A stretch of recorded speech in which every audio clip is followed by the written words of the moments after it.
thingamaboob.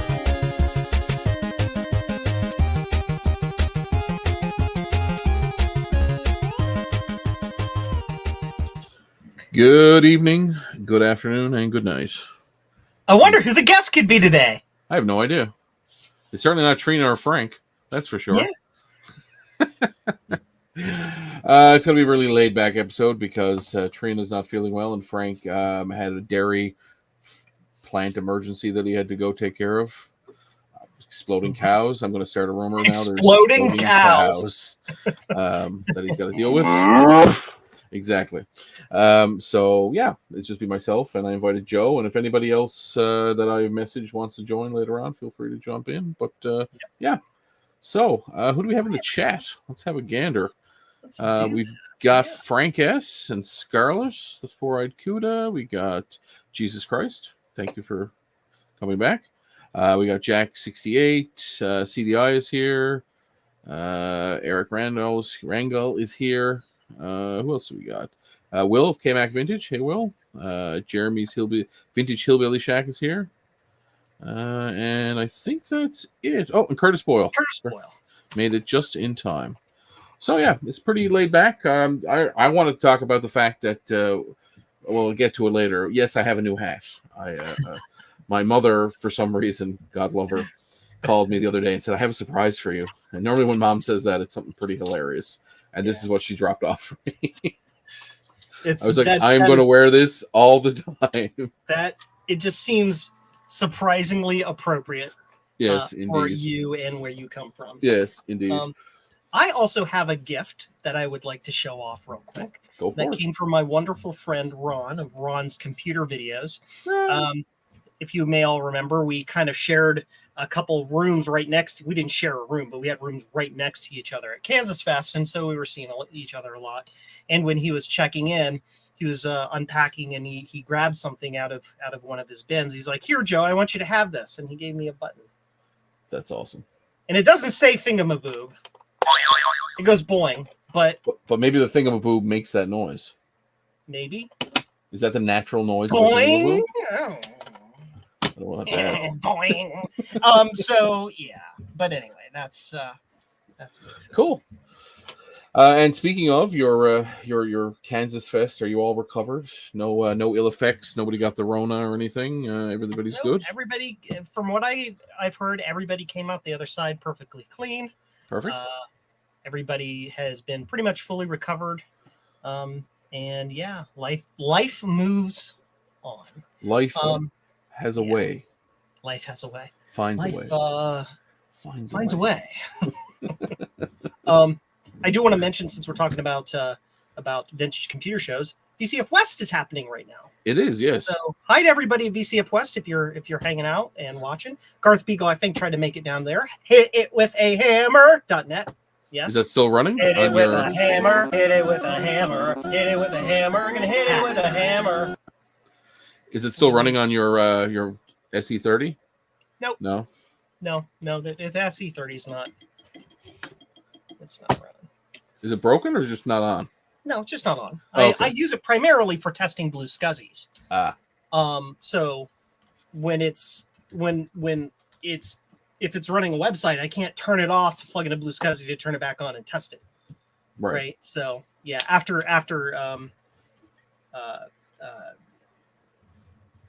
Marcintosh brain reset. After Marcintosh, I put it out to its own website. Gotcha. But yeah. Cool. Because I get a security error when I go to it now. How? Oh, actually, no. I see what I have a spelling mistake. My fat fingers. I have hit it with the hammer. No, it's hit it with a hammer. A hammer. Ah, yes, that loads. Oh, it just forwards to the YouTube video. That's hilarious. Yep. Mm-hmm. That's awesome. Yeah, so anybody we know at VCF West this evening? Exodium is there. Ah, okay, perfect. Exodium was there today.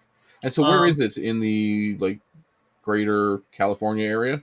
I believe it's in the LA area. No, it's in the San Fran. It's in the San Fran area because Exodium just went there, and so did Garth. And I don't see either of them driving 100 miles to LA to go there. So Well, Garth's not Garth legal. went. So Mountain Grove. Yeah, Garth could say, or we can look it up on their website. If only we had access to all this information on some sort of database somewhere that was publicly accessible. Yes. It's the old SGI campus in San Jose. There you go. There you go. Yep. So it's there in the Bay Area. Cool. At the But Computer of course, History Museum. Garth lives relatively nearby there, and so does Zodium. So they both hopped up there today. Zodium is actually an exhibitor, showing off his super awesome hyper clocked Mac Cube. Oh yes. I believe he was showing us stuff. It's got like some big high-end graphics card in it, and he's got a specialized fan shroud that he 3D printed. One of us. Now he's a 3D printer guy. So once you go bamboo, you never go back. Yes. If someone asks, is Dave out there? I think Dave is a little more north, isn't he? I know where the town he lives in. I'm gonna look it up real quick. Yeah, I think he's. I know where a lot of our friends live because they buy things from me. Dave is somewhat northeast. He's kind of closer to Sacramento than San Francisco, but he's way out like by the edge of the Rockies. He's like up in the sticks. Which explains his internet. Yeah, but he does live in pretty country up there, I will say that. Hey, Thomas Armstrong. Hey, Garth. Garth, if you want to join the stream, I can send you the link if you want to talk about VCF West. Yeah, who wants to join? Yes. Please come join us, because I joined at the last second and I have nothing to talk about other than how tired I am and how much cleaning I have to do because I'm rearranging my shop. You could talk about how you're evicting Ron. Oh yeah. So hold on, I am in the middle of doing something that just came up on my screen. I have to take care of real quick. Hey, Retrotech Chris. You have to make supper in a few minutes. You don't need to eat, Garth. Eating is really overrated. There we go. Sorry, I had to put in a 2-factor code to log back into a thing. There it is. Okay, sorry. What we were talking about? Oh yeah. Evicting Ron.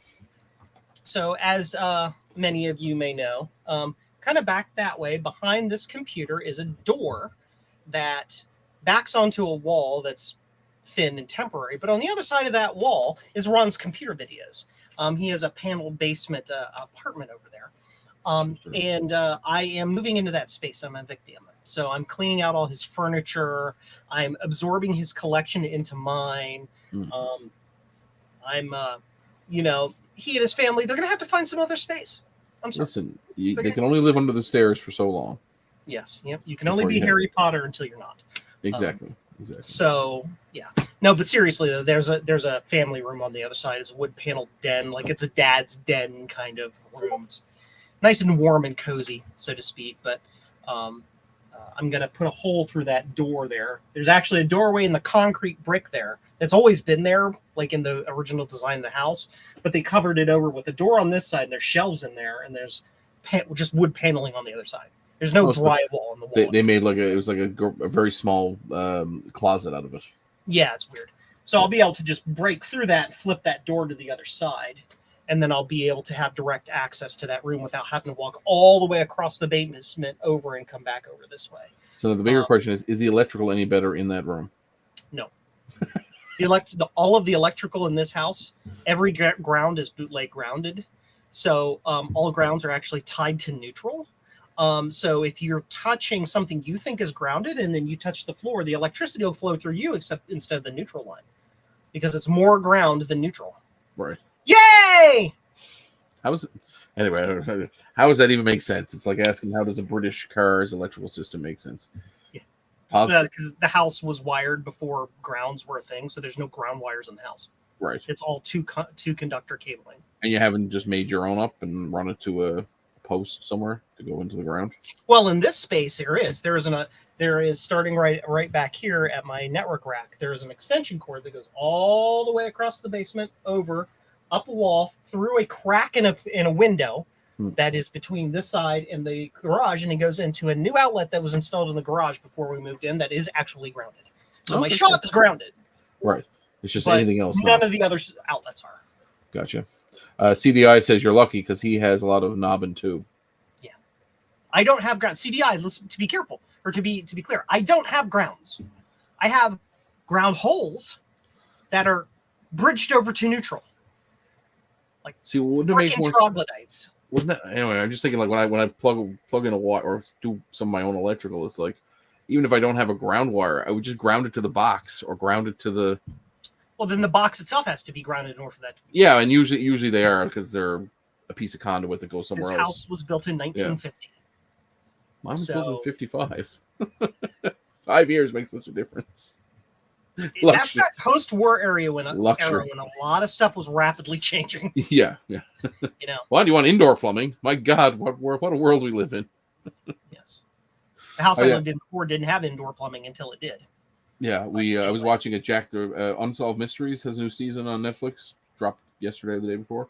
We were watching it tonight, the Jack the Ripper episode, and they were talking about how one of the people witnessed one of the murders. They went outside to go to the bathroom, and it was like a novel idea that, yeah, of course, your outhouse was on the back of your house, but it wasn't in your house.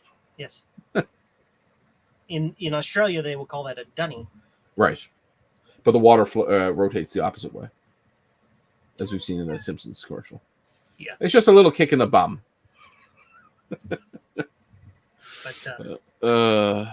What are we talking about? Garth, you need to get Javier over there to fix your grounding problem. No, what you don't understand is if Javier fixes my grounding problem, the house burns I won't have a grounding problem anymore. I also won't have any electricity because he'll put like a 250 amp shunt up there from live to neutral and be like, and it'll be this glowing red brick in my wall. Yeah. And then I'll have a $10,000 electric. That's a really big LED you got there, Joe. Wait, that's not an LED. No, that's an LEL, a light emitting link. It's like, have you ever seen the guy who bridged the it was an electrical thing with a wrench, and the wrench was glowing red? It's like, that's a light emitting wrench. Fun. Anyway, yeah. So the only thing I wanted to talk about tonight was the fact that after 19 years, Xbox 360 community has shut down. Yep. The online Xbox Wednesday, Live. They finally shut it down. Yeah, Wednesday finally shut it. And it seems like such an arbitrary. It's like 19 years. You couldn't have waited till give it an extra year. So it could be 20. It probably cost millions of dollars, I'm sure. Yeah, the infrastructure to run all that. And a lot of it is custom pre-Azure, pre-Fabric infrastructure. Right. So imagine virtualizing a lot of that. And so, very difficult. It's like, how much can you actually properly convert that to? Although I would say that 2005, 2006, they would have been hypervisor existed. Microsoft hypervisor existed. Barely, but it did. So I would have barely. And if the one person who's going to use it first would be Microsoft, right? Like a lot of business cases, it's probably like they did some sort of accounting analysis and found it's cheaper to maintain the current non-virtualized infrastructure, than it is to convert it and get more time out of it. Right. Especially the cost time. We convert all this hardware to this, it'll cost us extra money, but we won't get any extra money out of it. Plus, there's all this. They're just like, yep, just keep the thing running. Yeah, and in fact, that comes back to two-pointer is Microsoft's reporting for the first time in forever a decrease in Xbox sales, but an increase in Xbox gaming because they've now started providing Xbox gaming on PC and on Amazon Fire Stick. You can get the Xbox Live app now for the Amazon Fire Stick, and it just plays. What the hell can you play on a Fire Stick? It doesn't matter. It's all remote play. So it's right. on a VM somewhere in a bit of Azure. That's right. Yeah, I remember when all of the companies were like pushing that concept it was about 20 years ago. And they're like, yeah, it'll just be a remote connection. You won't need all this expensive hardware. And we're like, yeah, the internet's not fast enough for that, but I guess it's fast enough now. It is. Right. So that's kind of cool. But yeah, they're showing that they're actually reporting, I think, like an uptick of 60% in their something north of 60%, and a decrease in hardware sales of like 45%. But they're very excited about it, and they're very happy about the future. And I think that's kind of neat. A hardware agnostic gaming platform. Like, who thought we'd ever get there? You kind of Windows, I suppose, is hardware agnostic, but it's kind of neat. And then that brings us to the next thing, which is the EU is allowing the Don't Kill Video Games people to actually do a proper petition. They've given them a 1-year time frame. Anybody who's in the EU can sign up for it. And the whole idea is to try to prevent when companies shut down gaming services, they will be obligated to provide some way of self-hosting or accessing APIs to figure out self-hosting for the video games. Yep. So because the concept there is back in my day, when you bought a game, you had this physical thing. I have it. Right. Like, I still have copies of NES games. I can grab it and show it. It's like I have the actual thing. But This now is when a mine. game is virtual, Yeah. if they or in the case of it like doesn't make this money anymore, they'll just shut it off, and then no one can play it. Yeah. In the case of like what's it called? Ubisoft is the worst for it. They will. They had a racing game was really popular, and I have it over there on the shelf, and I cannot remember the name of it. But they shut down the servers last year for it, and you can't actually play single player because it calls home for everything. Right? It's like, why does it need to call home if I want to play a multiplayer game in my house with a bunch of friends, or if I want to play a standalone one-person game? Right? So it's to try to prevent some of that that kind of stuff from happening. So if you're in the EU, some of it's anti-cheat and some of it's piracy and But I'm of the mindset it's like once a game is 10 years old, like is it really the IP is probably making but the IP is probably making you money, but the actual game itself, the first version of that game is probably not making you money anymore. So just push a local patch and just move on. Exactly. Like, you're not going to be making any more money off of it. Why prevent people from doing what they want to with it at that point? Exactly. And again, assume over the IP, over the actual rights, the copyrights. It doesn't mean I can go make my own, World of Warcraft game. F it. Who cares? Yeah.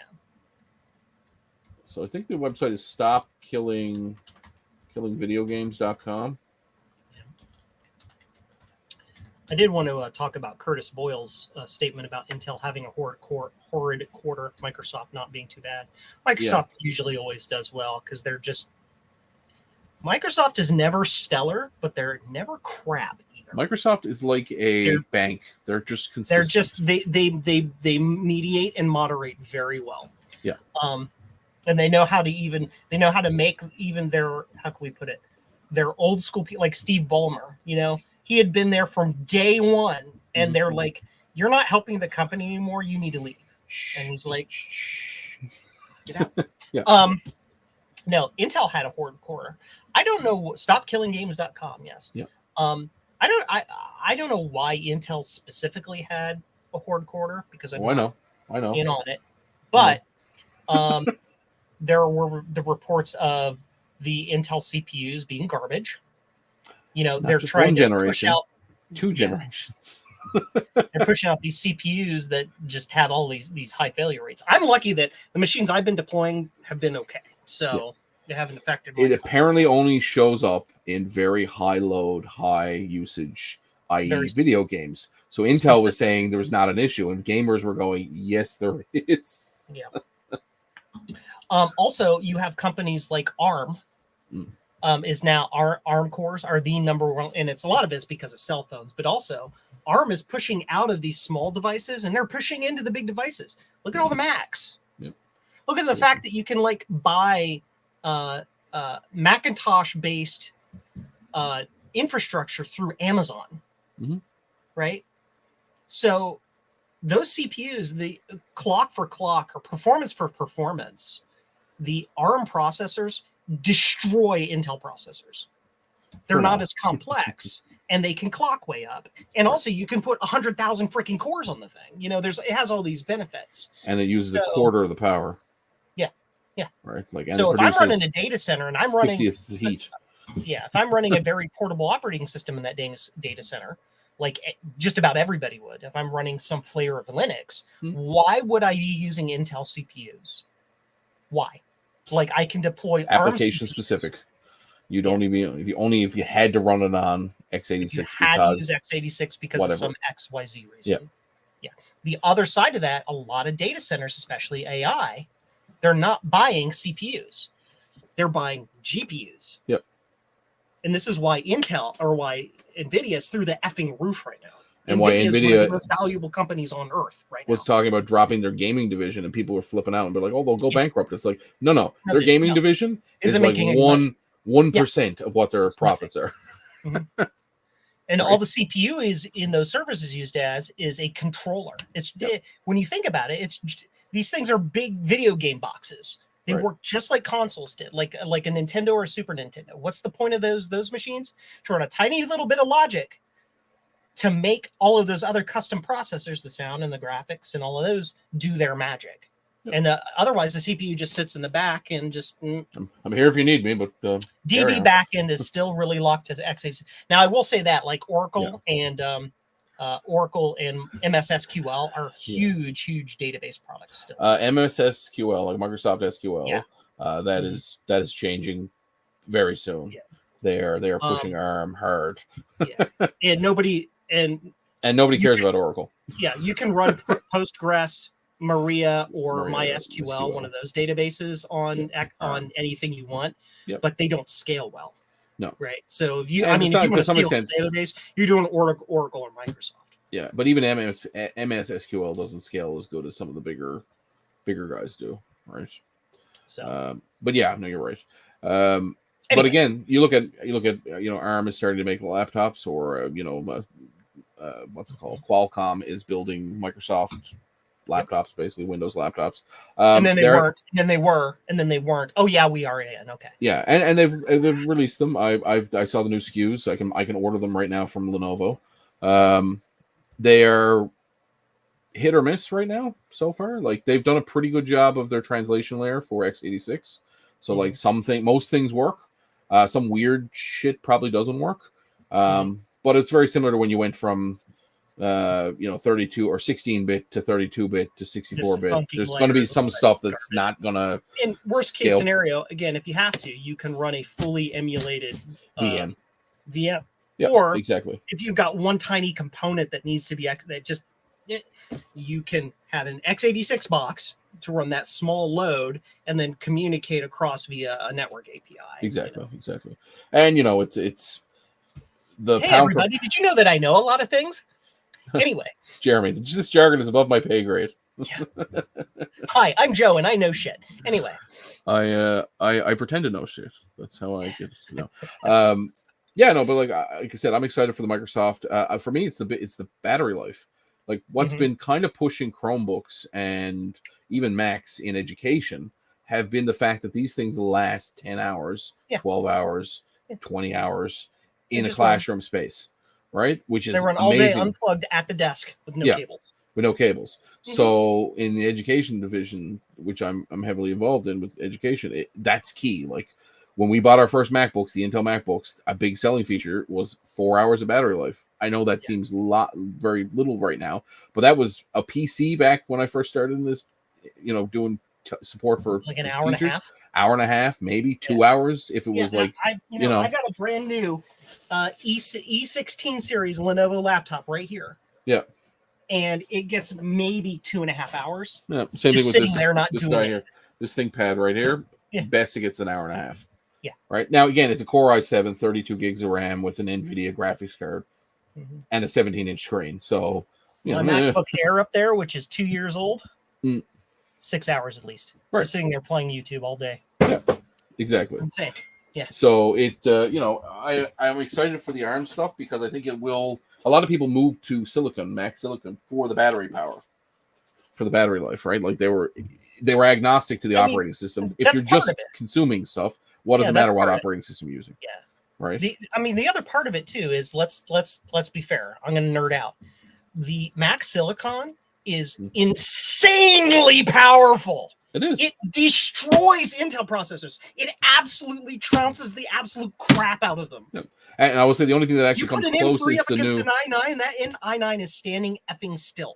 And you know what makes it even more funny is that AMD's the Ryzen's do better than the Intel do. Yeah. So it's like somebody else is doing I'm still running my Ryzen 9 3950X, baby. That's what I got. Thread 32 core. Yeah, it just works. But I'm just reading here. Oh, Trina Intel says is hello. Cardassian hardware. It's Cardassian Okay. hardware. I'm not sure about that reference, but all right. But yeah, like I'm excited for Windows to be able to have the battery life that Mac and Chromebook for the most part have been able to experience for the last 10 almost 10 years. Yep. Because last going off, my Intel MacBook Air lasted 5-6 hours out of the right, even before the M, and the M now is 10-12 hours, no problem.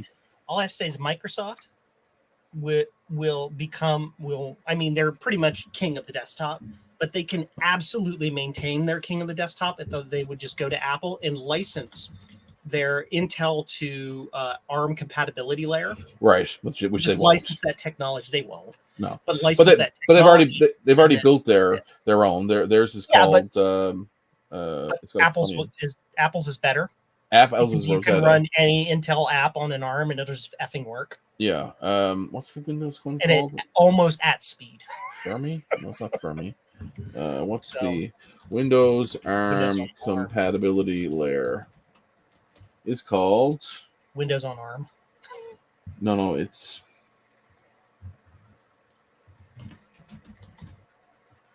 Prism. Thank you. Prism. It's called Prism. Yeah.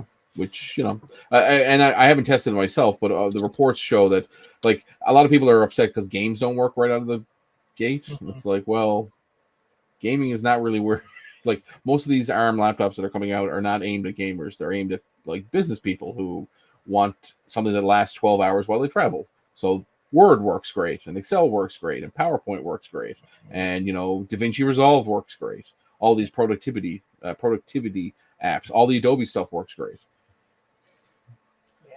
Microsoft claims Prism is as efficient as Apple's Rosetta 2 translation layer and can emulate Apple apps twice as fast as the previous generation of Windows on ARM devices.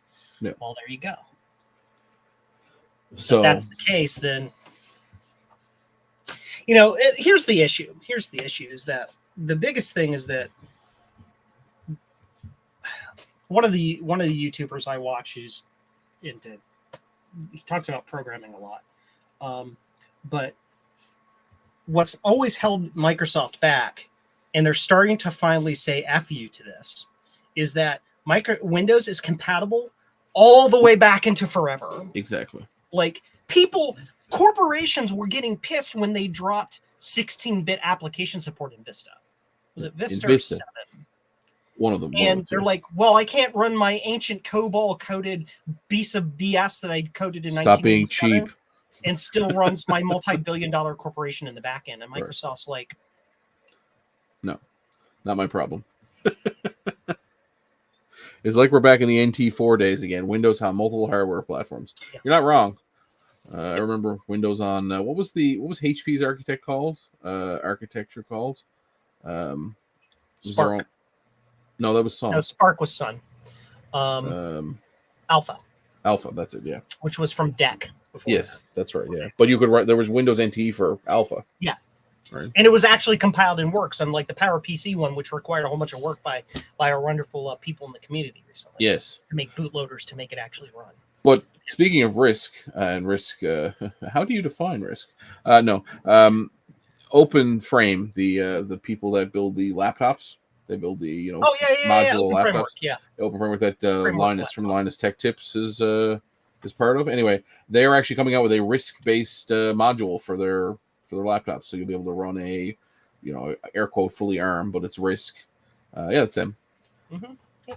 And pretty cool product, I gotta say. I'm especially the new one. It's got some cool, and I looked into them, and I just to as an aside, I love the modularity of it. Oh, you want to do an upgrade? You just take out a module and put in a new module and do this and that and the other, and that's great. I found them to be expensive though. It is. But that's what you're paying for. It's like they the equivalent. They call it the equivalent of a MacBook, right? Like they're price based like a MacBook is priced because it's a boutique, very bespoke product for a very small subset of a larger market. Right, very similar to System 76. If you're a big Linux laptop or desktop person, System 76 make some fantastic machines. but again, you're going to pay slightly more than you would if you just bought a Dell and installed Linux yourself. Right. Yep. Core boot. Yes, I've seen something about core boot recently. I don't remember what. That's their flavor of Linux. I thought core boot was a variant of the UEFI firmware. Sorry, yes, that's it. Yeah, their version of Linux is called I was just reading about that a couple days Proton. ago. Is it Proton Linux? Hey, Rudy's here from Rudy's Retro Hi, Rudy. Intel. Hi, Rudy. Yes. Yeah, we're just shooting the shit. There's not much going on this evening. Trina wasn't feeling well, but she was feeling well enough to be in the comments, apparently. Yeah, why aren't you here, Trina? Is it because your house is hot and you have to be naked? And Frank is fixing some sort of exploding cow issue at the dairy plant. Yeah, I know. Yeah. Yes, didn't ARM originally mean Acorn RISC Machine? Yes. Correct. And then they changed the name to Advanced RISC Machine, and then ARM incorporated. Yeah. ARM PLC. And RISC is also reduced instruction set computer. But I'm trying to understand because I watched a documentary on it, if I remember correctly. RISC computers have less instruction sets than the new ARM does. Yes. Although they're similar lineage, one is more advanced than the other. Mm-hmm. If I remember that. If I remember, isn't Microsoft preventing Parallels, Fusion, etc. from emulating Intel CPUs on ARM-based machines? I would say that's likely a software issue with, like VMware or whatever mm-hmm. virtualization. See, yeah. The thing is like Parallels and Fusion and all of that stuff, they're not the way they work on Windows is the way Hyper-V works. Yeah. It runs as a virtual machine directly on the CPU. On the hardware, yeah. It's not like the old Virtual PC 2005 where it's actually emulating CPU. It's not like DOSBox. It's emulating a CPU using entirely code. Oh my God, we deployed servers like that. Oh, it was. Oh Jesus! Listen, I used to. Anyway, I'm not going to go down that rabbit hole, but but this is different. Like those applications, if you try to run them on ARM, they can't because there's no x86 CPU to run the VM on. Right. That's how those function. But those softwares could be rewritten to utilize, some sort of software. Yeah, they could. Yeah, they could use the ARM equivalent of virtualization, and then the underlying Windows virtualization, or the Prism would do all of that translation. Yeah, because like right now, I know if I had a Raspberry Pi, I can install Debian on it, and I can install VirtualBox in Debian for ARM. I can only emulate, or I can only bring up VMs that will work with an ARM VM, or ARM CPU, because it's only going to be able to virtualize. Virtualization, which is a fascinating thing, but it basically you're running the code natively on the CPU, but it does all this magic around it to sandbox it to make that software thinks it's on a computer by itself, and it's not on this bigger computer. It's called hypervisors. Yeah. Anyway, we won't get into that. Yes. MOS to Motorola. They never did an MOS to Motorola. No. It was a Motorola to Motorola, if you want to call it that way. Okay. The only machines they had that were MOS were the Apple IIs, the Apple IIIs. When they did the Macs, that went straight to Motorola, and they never tried to emulate Apple II software on those machines. You had a computer that was a whole Apple II that would go into the machine. Yeah, like you said, hardware though, i.e., like a 2E card, exactly. Yeah. So that's not really which essentially is layer. That's an Apple II jammed on a card. That you're running a whole actual physical computer inside the computer and talking between each other over a bus. That's different. Yeah. I have a UTM on my Mac M3 MacBook emulating x86. It's slow, but that's what I expected. Yeah, because it's running an actual. It's an emulator. It's not virtualization. Those are different technologies. Yeah. But the other side of it is we're at like anything. Once you make a big jump, like I remember when Intel when Mac went from PowerPC to Intel, there was lots of software that just didn't work for the first 3 or 4 years, even with the compatibility. I mean, you want to run an Apple II on a PC? Oh, there you go. There you go. There's your Apple II. So is that the one that you desoldered everything and took it apart, or is this is the desoldered one? Oh, okay. This is a known good working one. Okay. And my clone is over here and is broken. It doesn't function. It has one broken functionality that I'm hoping to be able to fix when I get new boards in next week. Okay. Anyway. And so is that just like a bad trace on the PCB type thing? There were several missing traces. Okay. That I just missed. It happens. Like this CDI's is why comment. when you do now port it to PCI. No.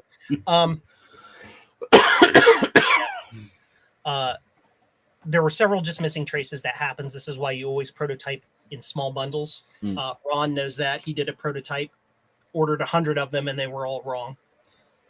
So yeah. Anyway, I'm not blaming him. I've been down that road myself too. I have stacks of boards over here that I did wrong, and then just like, yeah, I shouldn't have ordered that many, huh? So you know what you should do with them is one of your rooms. You should do a wall of shame. Yeah, where you plaster them all over the wall. Panelized with old PCBs. Yeah. But no. Also, when desoldering one of the chips, I actually damaged the via, and it was a power via, and it goes to the power plane in the middle. So it just looked like an empty via. And when I did the point-to-point test of every single, yes, I point-to-point tested every single one of those holes to figure out where the powers and grounds were because I'm crazy. Wow. It didn't test as anything. So then when I got the boards in, they were wrong. So I had to buy a new board. I paid way too much money for this. But I had to buy a board and retest this with the chips in it to figure out which one was. Anyway. So now, will your new board be? It's going to be a carbon copy, essentially. So it'll work with the software that exists for the regular board. And yes, in my first spin of it, I'm likely only going to sell it as blank boards, and then put the Gerbers on GitHub so anybody could do what they want. Right. I haven't done that with my projects in the past. I think I need to get to the point of starting to do that now. Be more open sourcing a lot of my stuff, especially if it's a clone. It's just a clone. It's not my own proprietary magic. But when I do produce these for you to just buy, it's going to be surface mount, because then the board will only be that big. Oh, cool. And machines will put it all on there, and it'll take way less labor to produce it. Cool. Anyway. And so what's our ETA on that? We getting them next week? 2 weeks time? 3 weeks time? The boards? No, when you're going to what, the actual when can I order? I'll be lucky if I get them by the end of the year. You didn't say which year. Yes, exactly. Correct. Which year? Yes. Mm-hmm. I did want to mention something that's coming up next week. Since I have a captive audience of however many are watching. Hi, everybody. 12 of you. Hi. Most of you are already in our community, in our little family, but some of you are kind of on the edge, like CDI is a little bit on the edge. Curtis is a little on the edge. So I did want to mention to those and to tell all of your friends that next week on my channel, after the Spectrogen, yes, Scarlett, next week on my channel I believe we chose Wednesday. I'll have to look at the schedule. Oh my gosh. It is Wednesday night. Yes, Wednesday night at 9 p.m. Eastern. Me and Ron and almost all of the vendors, not all of them, because some of them are in weird time zones and are asleep. We're going to be having a vendor showcase of all of the stuff on jcm-1.com. Cool.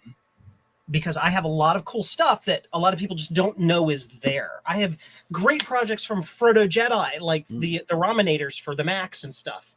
I have that. I got all of this cool stuff from Ron that's there. I've got the Blue Scuzzies. I've got Rudy's Tiny Comps, and he also may have some new products that he may wish to talk about. Yeah, there you go, Rudy.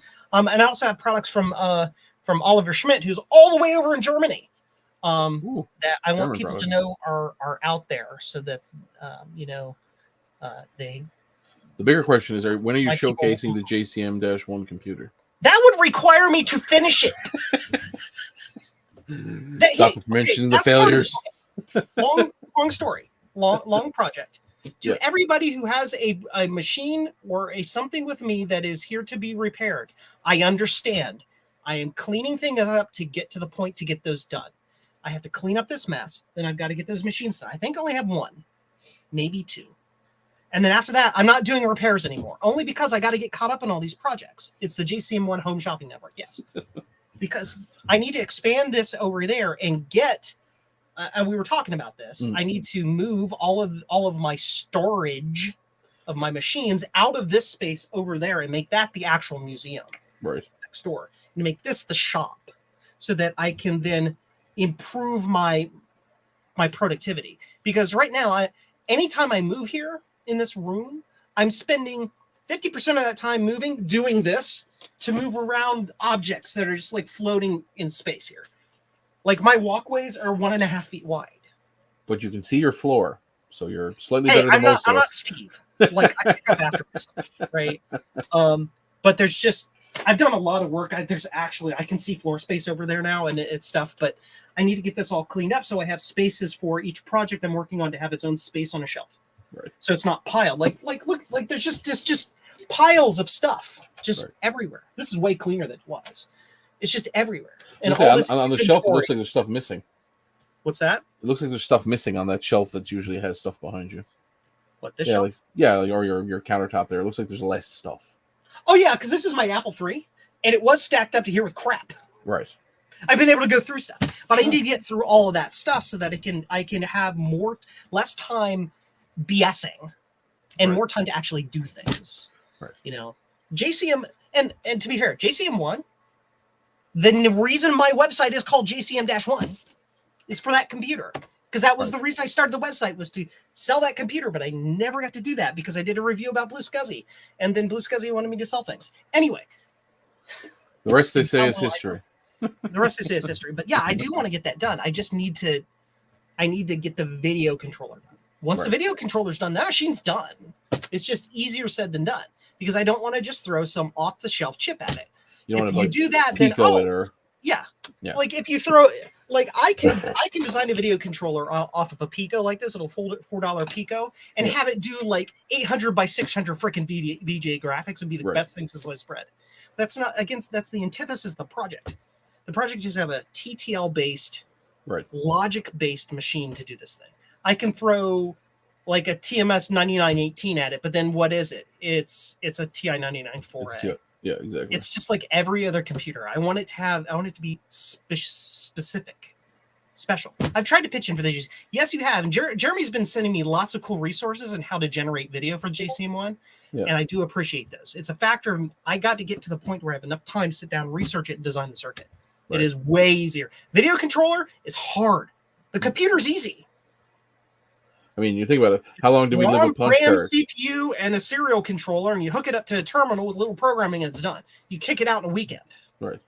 How long do we live with punch cards? And the 6309 is a GPU. Yeah, the 6309 would destroy the 6502. The poor 6502 would be sitting there like, I don't know what to do with all this data. No, it would sit there like the current CPUs do in AI farms. Yeah, I'm here. It's like, Your GPU's doing all the work, but I'm here.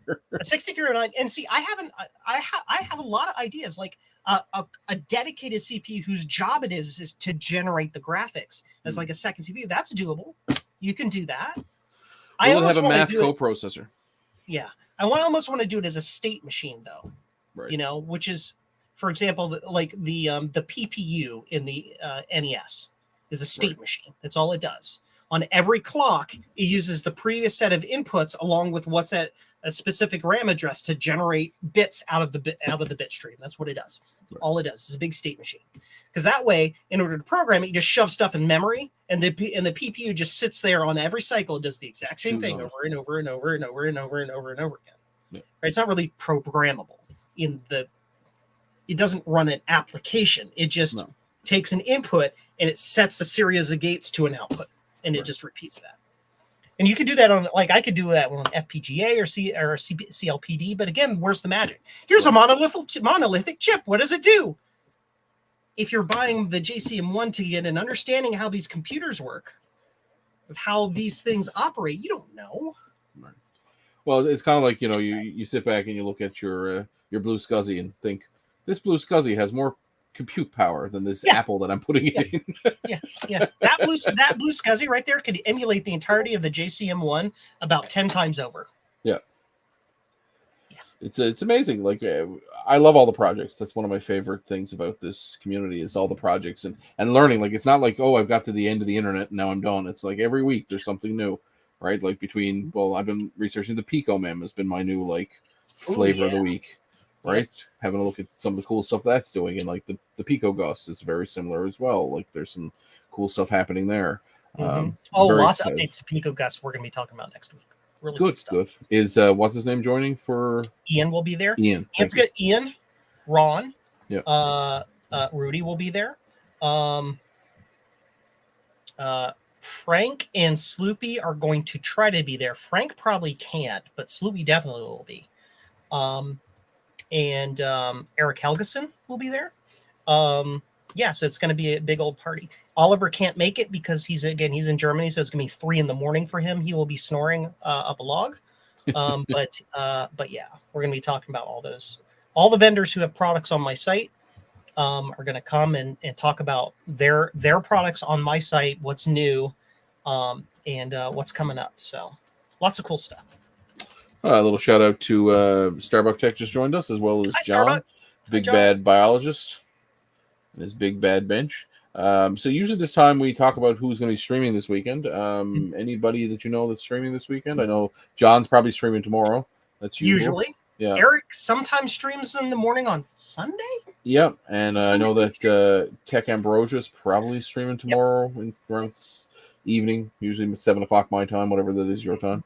And I know that is there an RR this week? Technically speaking, we are supposed to have a retro repair roundup this Sunday. Yes. Yeah. Mm-hmm. I don't know who our guest is. I guess it might have been Rudy. Okay. But I don't remember how we had it set up. Rudy was supposed to be last week, but we couldn't have it last week because it was after Kansas Fest, and he was in. Yeah, so we'll see. Cool. Well, that's exciting. Hopefully it happens. And yeah. So Joe, what I'm going to take a card out of Retro Repair Roundup here. What's what are you working on this week? Is there anything else that you? Oh my gosh! So, well, let's talk about the weekend because I'm not invited. Javier's invited. What do you mean? So processing data. What was I talking about? Yes.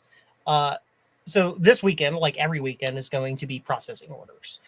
It has been really busy the last couple weeks in Joe World 1 because I was at KFAS, so I was 2 weeks behind. But this next week is almost as busy as the previous 2 weeks because Ron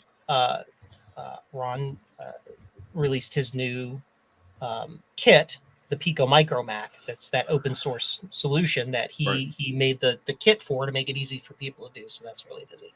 Other things I've been working on, just that. It's been trying to get this world here organized. Right. I did work last week on getting my next workstation, my next cube. I saw that on my next slab working. I think I saw that on Twitter. Did you post that on Twitter? Yep. Posted that on all the social medias. Big shout out and thanks to Eric Helgeson, who is infinitely smarter than me and did all the magic work required to figure out why Blue SCSI needs what it needs in order to make a next box work. Awesome. And he's like, here, do this to your Blue SCSI INI file and use this disk image and it go boot. And it did. So did not Kate install one on hers? I feel like I watched the video. Okay. Yes. Yeah. I think she has a cube though, does she not? She does have a cube. It's not a slab. Yeah. You're right. Yeah. I had to order a whole bunch of stuff to make the next station work because nexts are weird. They're even weirder than Macs. The audio and video does not come out of the back of the machine. It goes through a special thing, an external box that has a special DAC ASIC converter that then splits it out to stuff. But I did get it working, so that's awesome. Is anybody making replacements of those? Because they seem to be like the one thing that so you can get them because they seem like the one thing that's always missing. Yes, exactly. There's a guy on eBay. He somehow got a huge stock of the ASICs, new in box or new in packaging. Prior to that, I'm trying to remember the details so I don't misspeak.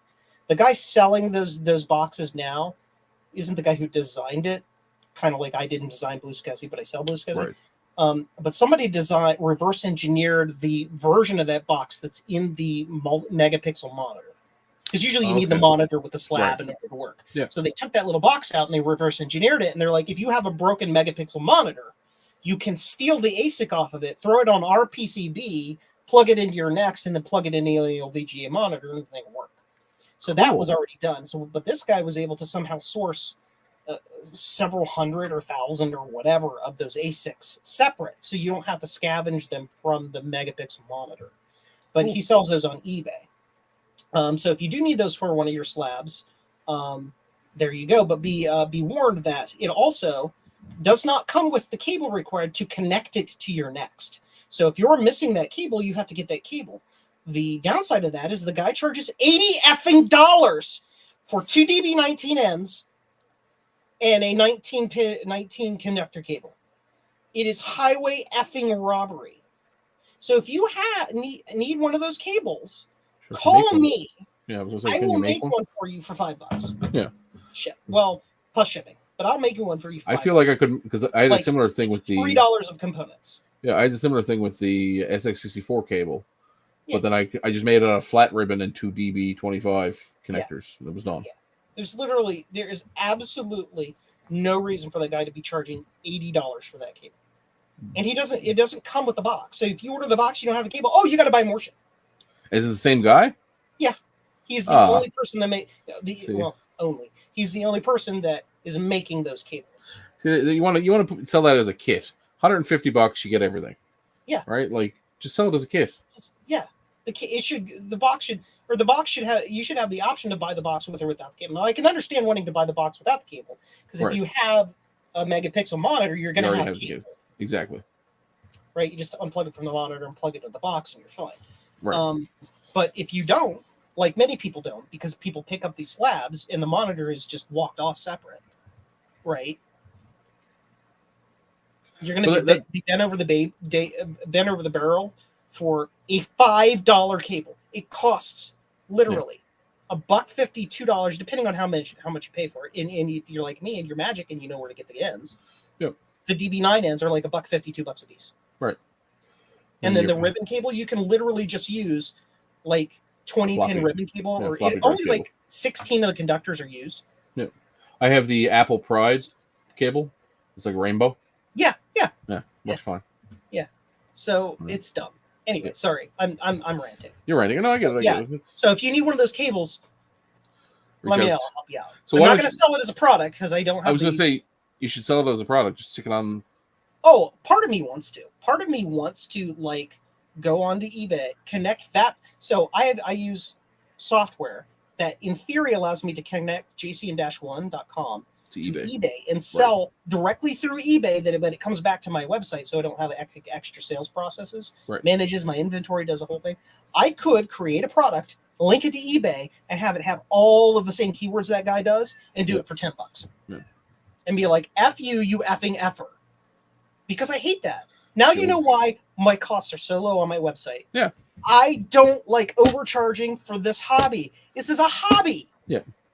We do this for fun. I'm sure you may have seen it, but it was an episode of Shark Tank where the guy was building these things to prevent frost from killing farmers' plants, and he was selling them for like $5, and he was making a 50% profit. Yeah. But the guys at Shark Tank were like, no, you got to sell it for like $15. I won't get into it till it's $15. And the guy was like, listen, it's farmers. It's their livelihood. We're trying to help them. I'm still making money, blah, blah. Anyway, all of them passed on it except for the one last guy who was like, you know what? I agree with what you're doing.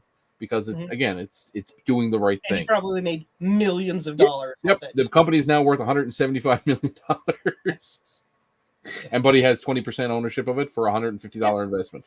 Right? Like... One Day Fever Dreams. Yes, he's going to be there on the vendor thing too. He's doing those really cool MIDI things. And no, it's not going to be $79.95. $99.99. But wait, there's more. eBay scalpers are terrible. This hobby has definitely, and we talked about this last week or the week before. The price of stuff has gone through the app. Like, I understand stuff being rare, but like, I'm sorry. A Mac Classic 2 is neither rare nor desirable. It is not worth $400. No. It wasn't worth $400 when Apple first sold it. Yes. for 5,000. It's not worth 400 now Yeah. because I guarantee you it's both battery bombed and And capacitor caps. bombed and doesn't effing work. And I have to put 14 hours of work in it to get it to work. Exactly. I had the When same all you argument. can do is buy an LC2 and get a one that has color instead. I had the same conversation with a kid who's here trying to sell it's a 128, but it's been modified for a 512, and he thinks he has this like super rare thing. He's like $1,000. I'm like, you are nuts, man. I'm like, he's like, it works perfectly. I'm like, it doesn't. It's definitely got issues. It's gonna need the analog board looked at. No, it works perfect. I'm like, all right, leave it on for several hours. We'll see how well it works. That is only worth. It's not worth $1,000. No. It's worth maybe 500 if it's in perfect condition and a 128 and is serial matching. Yeah. Well, here's the problem. He plugged the keyboard in with a telephone wire. Oh. So the most valuable part of the entire setup is the keyboard. It's already nuked. So I'm like, honestly, I was going to buy it just because I wanted the keyboard. That's another project I want to do. Yes, and that's the other thing that we got to. That's like, I'm like, you need to do that because I have a bunch of those keyboards that need new chips. I'm like getting to the point where I need an employee to run the day-to-day of the website so I can work on product development. I'm turning into Lady Ada here, except not as smart and not I feel like female, because females are smarter than men. But I feel like whatever. It'd be The Devil Wears Prada. What? It'd be working for you. It'd be like The Devil's Wears Prada. You'd be Meryl Streep. Oh, you don't. Yeah, I've been a boss before. Ask anybody who's worked for me. No. No, you're bad, or no, you're good. How can I say it? I'm efficient. I get crap done. I expect my employees to get crap done. And if you don't get crap done, you're going to know about it. You keep them to the same standards you keep yourself. Oh, yeah. Yeah, fair enough. Oh, yeah. Yeah. Would anybody care for a Cherry MX version of an original Mac keyboard? I actually have I don't remember what the brand is. It's not Mac. The original Mac keyboard, they're great. Yeah. If the controller works. Yeah. And the fact you can buy a cable now that goes right from the telephone jack to USB. Yeah, it's called a telephone cable. You snip the end off of it, you turn it this way and put a new end on it, and it's done. Or you just plug it into the USB converter and use it as a modern keyboard. But yes, we talk about all the products. That's exciting. I think you need to do the keyboard replacement. I think there's a demand for that because those keyboards are getting less and less available. I already have a product. Yeah, you just need to make it work. It just needs to be tweaked a little bit to talk the right protocol. So that brings me back. Why was that product? Are the Apple II keyboards that much of a failure? I never actually asked you that before. Like, why did they fail? So yeah, let's go back and talk about the history of that real quick. I'll try to keep it short. I was originally traded an Apple III computer for one of my Macs that I wasn't using anymore. Right. I wanted the Apple III more than the Mac. I actually got two Apple IIIs. Britt Dodd, big Apple II guy, in our community, super awesome guy, lives in Kentucky. Great dude. So he traded me two Apple IIIs. The problem is that one of the Apple IIIs had a broken keyboard encoder. The keyboard encoder in the Apple III used a custom version of the General Instruments generic keyboard encoder. Okay. You could order them from General Instruments back in the day, either as what's called the generic version, which requires an outside ROM to do your decoding. You didn't even literally have to do that. You could just have it. You could do the decoding in software if you wanted to, but it had its own key set. So like when you pressed a key, it output a specific value on the matrix. Right. Or you could have them programmed from the factory with your own bit output. So when you press something at X1, Y1, it would give this value instead of the default value. Right? That's what Apple did for the Apple III. So that's what you had to figure out. That is the only machine that specific encoding is in the Apple III. Not only that, the Apple III and the Apple III Plus have different encodings. Because they changed the keyboard anyway. Because we can, I guess. So right. So I have this Apple III with a busted keyboard encoder. Where can you get a replacement keyboard encoder before my keyboard encoder? Another Apple III. Right. That's it. Basically, a dead keyboard encoder meant a useless Apple III that you could never use again. All right. So I wasn't trucking with that. No. So I designed a replacement keyboard encoder. I reverse engineered it from the data sheet. And during that process, I realized, hey, the keyboard encoder of the Apple III is the same as the Apple II with the exception of two pins are swapped or in a swapped location. Okay. And the matrix is different. So then I made it universal. So you just move some jumpers and it works in an Apple II, all Apple IIs and all Apple IIIs with the exception of the Apple II GS. Okay, cool.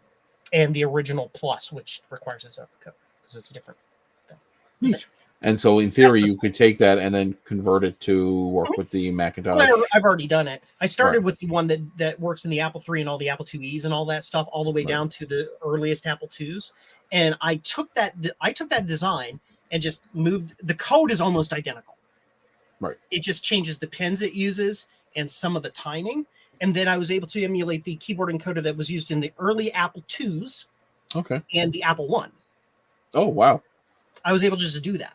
So as long as the protocol in those early Apple keyboards, so it's the Apple or it's the 128, 512, and Plus, all use that same keyboard encoding before they went to ADB. Yeah. They're all the same keyboard. As long as that protocol is this very similar, I think it's just a serial banged version of, whereas in the Apple II, it's parallel. I think in the Mac, it's still unidirectional and it's serial instead. Right. All I just have to do is do that same thing. Right. And send it out a single wire instead of an 8-bit bus. And sure. See what happens. But again, like you said, it's one of those products that you could probably bang out in a couple of days or less, and you but you got to find time for it. Yeah, and this is why I have I've got 40-pin DIP versions of these chips. Right.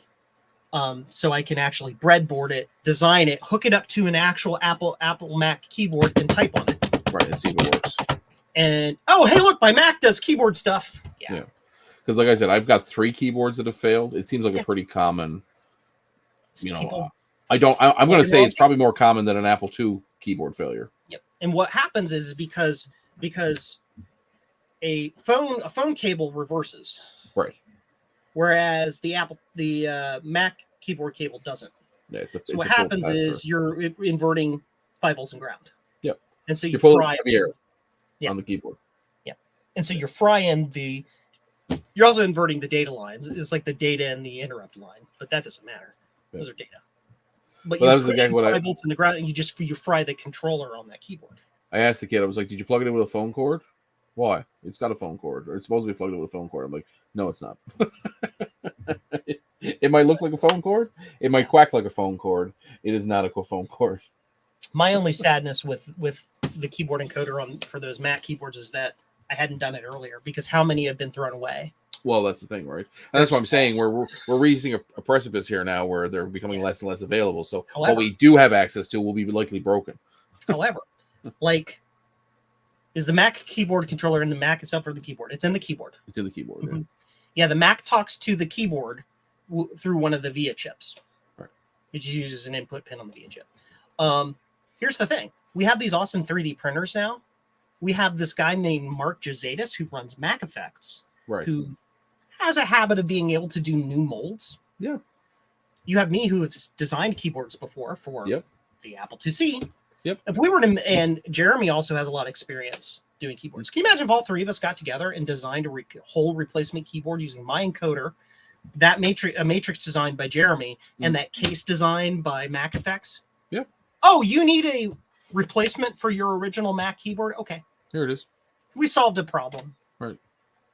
And I would say, if you wanted to, you could also then have the file available if someone wanted to print their own case, right? Mm-hmm. I mean, your actual keycaps, I don't know, they print okay, but you want those molded, right? Yeah. And if you want to be a keyboard snob and make it sound like the original, you're going to want to use some form of modern quality switch of some sort of cherry flavor or Alps or something to make it sound good, right? Or you can make it the worst Apple computer or Macintosh keyboard in the world and use like a dome. Yeah, hold on. Where do I have them? Oh, I have to show these dumb things off. Stand by. These things. A whole bunch of these push buttons. Yeah. What do they come off of? These are just push buttons for projects and things. Oh, okay. They're very clicky. Tactile. I like the clickiness. Yeah, there we go. 1-bit fever dreams and Model M buckling spring Mac Plus keyboard. I like it. I'll provide the 3 Model M's that we need to sacrifice. Yes. Hold on. So I have product things falling over behind me. There we go. That's better. I have An a Atari 50-pound 400 membrane Apple keyboard. Yeah. Yes. A Cocoa chiclet style. Yeah. Membrane Oh. keyboard. No. No. No. One of those silicone out USB keyboards that feel like you're typing on a No. calculator. No. Denied. Yeah. I have a Mac 128 keyboard, not the Plus. They're the same keyboard. Yeah. They're exactly the same. K-Mac says he made some PCBs for the keyboards. So that must just be you like... could take in theory, you could take your chip out, put it in there. Yeah.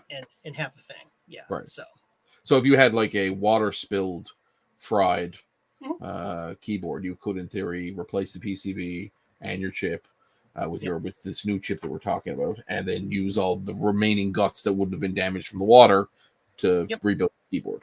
Yep. So that's handy to have too. Cool. Well, we're just about at an hour here now. Is there anything else anybody wants to talk about? Trina, you have any comments? Frank? Waste extraction. Waste extraction? I don't know. I'm just making up things. Who actually won the War of 1812 in less than 1,000 words? No one. Canada. Anyway, I had a friend. Canada is a proper noun, not a word. Well, technically, that's less than 1,000. Yeah, it's 0 words. Do you know you ever wonder why the Geneva Convention has so many words? Do you know whose fault that is? Why it covers so many broad and very specific events in history? France?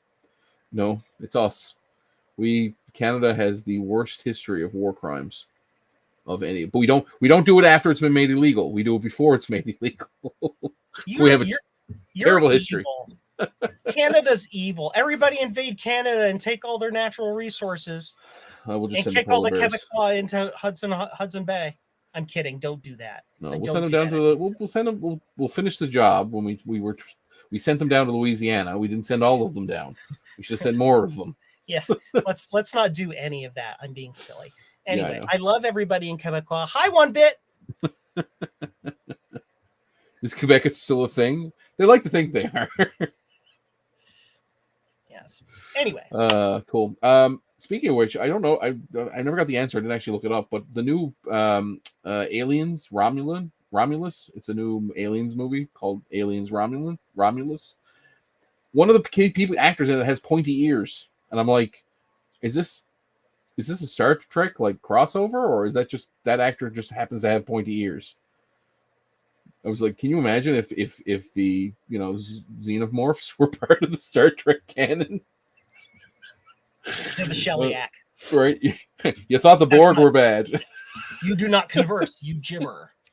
Yes. Wait until the Borg meet the xenomorphs. Or the Predators, for that matter. I feel like the Predators would hunt a few Borg. That would be kind of fun for them. Aliens and Star Trek canon confirmed. No. Denied. Which means Sigourney Weaver is a Trek nerd now. So she's she's a thirst trap for Trek nerds now. Yeah, no. But again, pointing it out, smart woman tries to tell a bunch of men what to do. Yes. She owns a cat. Yeah. Everybody dies except for her and the cat. Yes. Just putting it out there. Yes. And which also reflects what one of the hosts of the show normally is, and which means if Trina tells you what to do, just do it. Yeah. I mean, she's no Sigourney Weaver, but who is? Yes. All right, and on that bombshell, we will say good night to everybody. Thank you for attending. We know you have your choice in Friday night entertainment. Alf is up next, followed by Another World, and then shortly the 11 o'clock news. The 11 o'clock news. So thank you, everybody. Hit that like button, hit that subscribe button. We don't do this very often. Then the Borg meet Red Green. Ended with a duct tape fix. Yes. Just two Borg cubes duct taped together. Yeah, they can't adapt. They're like. Anyway, good night. Thanks, everybody.